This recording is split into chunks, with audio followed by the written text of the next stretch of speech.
सबसे पहले तो कॉन्ग्रेचुलेशन सुमित, आपकी एरोस्पेस कंपनी में जॉब लग गई है।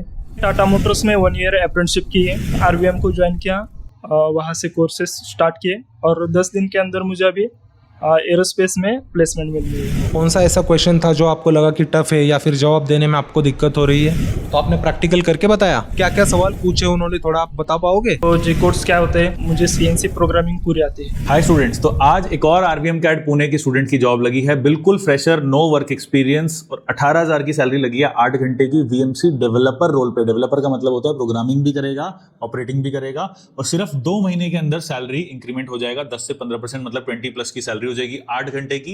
एंड एरोस्पेस एंड डिफेंस की कंपनी है, बहुत बढ़िया कंपनी है। उसका इंटरव्यू तो हम नहीं डाल पाए बिकॉज अलाउ नहीं करता, कंपनी में एरोस्पेस का काम होता था, बट उस लड़के का टेस्टिमोनियल आपको दिखाने वाला हूं कि कैसे हुआ। तो सबसे पहले आओ मैं आपको थोड़ा सा सैलरीज का भी बताता हूं जो हम नोटिस कर रहे हैं। दैट सीएनसी वीएमसी की लाइन में जो ऑपरेटर्स की सैलरी होती है वो जनरली 16 से 18,000 है, जो आपकी नॉर्थ साइड में मिल रही है, जो बेसिकली हमारा दिल्ली एनसीआर वाला रीजन है। एंड महाराष्ट्र की मैं बात करूं तो ये सैलरी ज्यादा है, 20 से 25,000 भी है। मतलब ऑब्वियसली शुरू का ट्रेनिंग पीरियड होगा तो 18-19,000 देंगे, 20,000 देंगे और फिर उसको 22, 23, 24, 25 के अराउंड महाराष्ट्र में salaries are much better. Programmer role की बात कर रहे हैं तो 25 to 30 यहाँ पे, और 30 to 30, 50, इवन 50,000 जो है वो प्रोग्रामर को मिल रही है। हमने एक टेस्टिमोनियल, अभी हमारा स्टूडेंट था हेमंत आगे, उनकी भी हमने टेस्टिमोनियल डाला था, 35,000 की प्रोग्रामर रोल पे सैलरी लगी थी। बट अगर मशीन आप थोड़ी सी एडवांस चलाते हो, जैसे 5 एक्सिस हो गई, तो ऑब्वियसली सैलरी जो है वो थोड़ी थोड़ी बढ़ जाती है। अब लोग आपको सिर्फ इसका लालच देके बोलेंगे जी 25,000 30,000 सैलरी मिल जाएगी वीएमसी में, ऐसा नहीं है। महाराष्ट्र में एक्सपेंसेस भी ज्यादा हैं, खाना बहुत महंगा है, तो ऑब्वियसली जो आपका एक्स्ट्रा मिल रहा है वो खाने में भी लग जाता है। बट बहुत सारी कंपनीज ऐसी है जो खाने की फैसिलिटी भी दे रही है, लिविंग की फैसिलिटी भी दे रही है और उसके बाद 20-25,000 दे रही है, तो उस केस में बहुत बढ़िया है। तो आरवीएम कैड जो भी companies by the way Pune में ला रहा है, डायरेक्ट कंपनी रोल पे है, हम कॉन्ट्रैक्टर से बात भी नहीं कर रहे अभी, क्योंकि डायरेक्ट कंपनीज ही इतनी है जो हमसे हायर कर रही है। तो ये सबसे बड़ा यूएसपी है कि जब आप सीएनसी वीएमसी का कोर्स करोगे पुणे से या फरीदाबाद से, दोनों के स्टूडेंट्स को हम पुणे में करवा सकते हैं प्लेसमेंट, वो भी डायरेक्ट कंपनी रोल पे। प्लस हमारे पास आंध्र प्रदेश में भी एक प्रोजेक्ट आया है, आप डायरेक्ट आरवीएम कैड के पेरोल पे रहेंगे एंड आंध्र प्रदेश में आपको वीएमसी प्रोग्रामर की एक पोस्ट मिलेगी। 30 to 35K जो होगा वो सीटीसी होगा, तो उसके लिए भी आप हमारे नंबर्स पे अप्लाई कर सकते हैं। तो पहले देखो टेस्टिमोनियल किस तरीके से बच्चे का सिलेक्शन हुआ, कुछ भी पूछना है आपको तो कमेंट्स में आप पूछ सकते हो। सो हेलो एवरीवन, आज है हम आरवीएम कैड पुणे में और मेरे साथ है सुमित पवार। सबसे पहले तो कॉन्ग्रेचुलेशन सुमित, आपकी एरोस्पेस कंपनी में जॉब लग गई है। तो चलिए हम जानते हैं सुमित से क्या क्या इनके इंटरव्यू क्वेश्चंस पूछे गए और कैसे कैसे इन्होंने उस सवालों का जवाब देके एक अपॉर्चुनिटी अपने लिए खोज ली। तो सुमित, सबसे पहले बताइए आपका इंटरव्यू प्रोसेस कैसा था, क्या क्या आपसे सवाल पूछे गए? सर सबसे पहले तो मेरा इंटरव्यू प्रोसेस बहुत अच्छा गया। ओके। जो एचआर थे इंटरव्यू उससे उनका बिहेवियर अच्छा था, जैसे वे क्वेश्चंस पूछ रहे थे, अगर कुछ गड़बड़ भी होते तो बताते हाँ ठीक है कोई बात नहीं।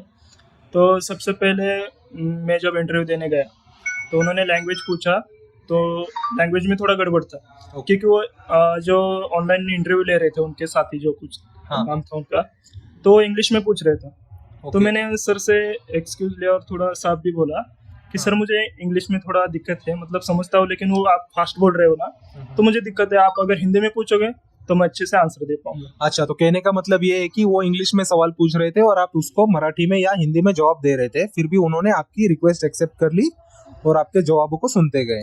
हाँ सर। ओके, ठीक है। तो फिर क्या क्या सवाल पूछे उन्होंने, थोड़ा आप बता पाओगे? सर उन्होंने पहले तो मुझे पूछा कि आपको नॉलेज किस मशीन का है और आपकी प्रोग्रामिंग आपको आती है या आप अभी सीख रहे हो। तो मैंने सबसे पहले कहा मुझे सीएनसी प्रोग्रामिंग पूरी आती है और मैं अभी आरवीएम में वीएमसी प्रोग्रामिंग मेरी चल रही है, 10 दिन कंप्लीट हो चुके हैं। अभी मेरा एनएक्स कैम और वीएमसी प्रोग्रामिंग और ऑटोकैड चल रहा है। तो ये कोर्स के मैंने उनको बताया कि ये कोर्स मेरे चल रहे हैं अभी। ओके। तो मुझे एक बात बताइए सुमित, आपका प्रोफाइल क्या है वैसे? आप क्या क्या इससे पहले आपने कौन कौन सा काम किया है, किस किस मशीन्स पे काम किया है, वो जरा बताइए। मेरा प्रोफाइल था, मैंने गवर्नमेंट में आईटीआई किया है टूल एंड डाई मेकर का। तो उसके बाद मैंने टाटा मोटर्स में 1 ईयर अप्रेंटिसशिप की है डाई रिपेयर एंड मेंटेनेंस में, उसी फील्ड में। उसके बाद मैंने प्रोविटेक क्लासेस है वहाँ सीएनसी का प्रोग्रामिंग मेरा पूरा किया। उसके बाद मैंने 2 महीने काम किया सीटेक कॉर्पोरेशन में 4 एक्सिस वीएमसी और टर्मिनल पे, सीएनसी टर्मिनल पे। तो उसके बाद मैंने आरवीएम को ज्वाइन किया वहाँ से कोर्सेज स्टार्ट किए और 10 दिन के अंदर मुझे अभी एरोस्पेस में प्लेसमेंट मिल गई है। ओके, तो अभी मुझे एक बात बताओ कि आपको आरवीएम कैड के बारे में कैसे पता चला आपको? सर आरवीएम कैड के बारे में तो मैं पिछले 1 साल से जानता हूँ, लेकिन मुझे पॉसिबल नहीं था फरीदाबाद जाने में। लेकिन अभी अचानक से मुझे मालूम पड़ा, अभी मैं मोशी में ही रहता हूँ, तो मुझे मालूम पड़ा कि यार मेरे गांव में आरवीएम कैड ओपन हुआ है। जैसे ओपन हुआ 15 तारीख को ओपन हुआ, आप भी थे, तो सबसे पहला एडमिशन तो 15 तारीख को कर दिया। अभी आरवीएम कैड के बारे में मैं यूट्यूब पे, इंस्टाग्राम पे देखता था, उससे मुझे मालूम पड़ा। अच्छा अच्छा। और जॉब जो आपको लगी, तो जॉब प्रोफाइल आपकी क्या लगी है? कौन से प्रोफाइल पे आप काम कर रहे हो? हाँ सर, अभी मेरी जो जॉब है वो सिद्धत्वा इंजीनियरिंग कंपनी में लगी है और मेरा जो रोल है वो पोस्ट प्रोग्रामिंग, मतलब अभी जो प्रोग्रामिंग से पहले, पार्ट बनने से पहले जो भी काम होता है उस जॉब का मटेरियल डिफाइन करना, कितना रखना है कितना नहीं, उसका प्राइस, उसकी क्वांटिटी, उसके ऑपरेशंस कितने सेटअप में होंगे, उसके बाद वो कौन से कैंप पे बनेगा, कितने ऑपरेशन चलेंगे, मशीन सिलेक्शन, टूल सिलेक्शन, वो इस काम पे, वो इस रोल पे। और इससे पहले जो आप काम करते थे वहाँ पर आपका क्या प्रोफाइल था? वहाँ पर आप क्या काम करते थे बेसिकली? इससे पहले मैं सीटेक ऑपरेशन में था, मूशी में कंपनी वो, तो उसमें एक टर्मिनल सीएनसी थी, तो उस पर मैं प्रोग्रामिंग के रोल पे था। ओके, तो पहले आप मशीन भी चलाते थे, ऑपरेटिंग करते थे, और ये अब यहाँ पर आपको एक लेवल अप काम मिला है। हाँ, एक लेवल अप। ठीक है, ठीक है। तो अभी आप खुश हो ना? शुरू में थोड़ी दिक्कतें आई थी आपको? हाँ, शुरू में थोड़ी दिक्कतें आई थी क्योंकि सेंटर भी नया है, काम चल रहा था, सब कुछ अड़चन थी, सर अवेलेबल नहीं थे पहले। अभी सब कुछ सर अवेलेबल है, क्लासेस भी अच्छे से हो रहे हैं, क्लासरूम भी बन गए अभी। तो शुरू में दिक्कतें आई, लेकिन अब अच्छे से चल रहा है। ठीक है, ठीक है। और अभी आगे क्या प्लान है आपका? आगे क्या करना चाहते हो करियर में? सर मेरा करियर का फाइनल गोल तो ओनर बनना है, लेकिन अभी शुरुआत टर्म में मुझे एक्सपीरियंस लेना है बहुत सारा, समझना है बातों को, कैसे चलता है, क्या होता है। अभी ऐसा तो नहीं एकदम जाऊँगा, लेकिन स्टेप बाय स्टेप मुझे सब समझना है। अभी प्लेसमेंट मिली है मुझे, तो बहुत अच्छी जगह है, बहुत सीखने को मिल रहा है। वहाँ की जो ओनर है बहुत सपोर्टिव है, बहुत हम्बल नेचर है उनका भी, तो एक तरह से बढ़िया है वो। ओके, तो कहने का मतलब है कि आप अभी आरवीएम कैड से जॉब पाके खुश हो, ठीक है? हम भी यही एक्सपेक्ट करते हैं कि आप भी अभी आगे जाके और भी कैंडिडेट्स हमारे पास लाओगे और अच्छी प्लेसमेंट उनको भी दिलवाओगे आपकी कंपनी में जहाँ पर अभी आपने ज्वाइन किया है। तो ठीक है दोस्तों, आप देख सकते हो किस तरीके से एक ऑपरेटर प्रोग्रामर लेवल के बाद एक लेवल अप जॉब जो है अभी सुमित पवार जी को मिली है, और एक लेवल अप काम करने के लिए, अपस्किल होने के लिए मैं आप सभी को रेकमेंड करूंगा कि आप आरवीएम कैड पुणे के ऑफिस में आइए और कोर्सेस अपने डिफाइन करके अपस्किल हो जाइए। तो सुमित, आप मुझे बताइए इंटरव्यू में कौन कौन से सवाल आपको आसान लगे जो आप जवाब फटाक से दे पाए? सर इंटरव्यू में तो बहुत सारे क्वेश्चन पूछे थे उनने, लेकिन मैं 1-2 क्वेश्चंस बता देंगे। उन्होंने सबसे पहले मुझे प्रोग्रामिंग के बारे में पूछा, सीएनसी की। तो जी कोड्स क्या होते हैं, तो उन्होंने मुझे 4-5 जी कोड्स पूछे, जैसे G01, G02, G03।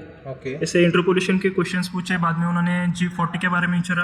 अच्छा, G41, G42 क्या होता है, कैसे काम करता है, और उन्होंने मुझे प्रैक्टिकली बुक पे लिख के बताया, मतलब ये लोगो और पेन मुझे दिखाओ। ओके, तो आपने प्रैक्टिकल करके बताया? हाँ, मैंने प्रैक्टिकल उनको करके बताया, उसके फार्मूले लिख के दिए। बाद में उन्होंने मुझे वीसी का फार्मूला पूछा कि वीसी क्या होता है और कब यूज़ होता है। ओके, तो उसका भी फार्मूला और वो कैसे यूज़ होता है वो ड्राइंग पर मैंने प्रैक्टिकली करके उनको। अच्छा। और कौन सा ऐसा क्वेश्चन था जो आपको लगा कि टफ है या फिर जवाब देने में आपको दिक्कत हो रही है? हाँ, उन्होंने मुझे पिक्चर का क्वेश्चन पूछा था कि पिक्चर्स कैसे होते हैं और कितने प्रकार के होते हैं, तो उसमें मेरा थोड़ा कंफ्यूज हो गया। तो मैंने सर को डायरेक्टली बता दिया, सर कि पिक्चर में मुझे बेसिक नॉलेज है, एडवांस नॉलेज नहीं है। तो जब मैं जॉब पे लगूंगा तो मैं पिक्चर के बारे में जितना भी सीखने को मिलेगा मैं जल्द से जल्द ग्रिप लेके सीख जाऊंगा उसे, लेकिन अभी तो मुझे इसके बारे में ज़्यादा नॉलेज नहीं है।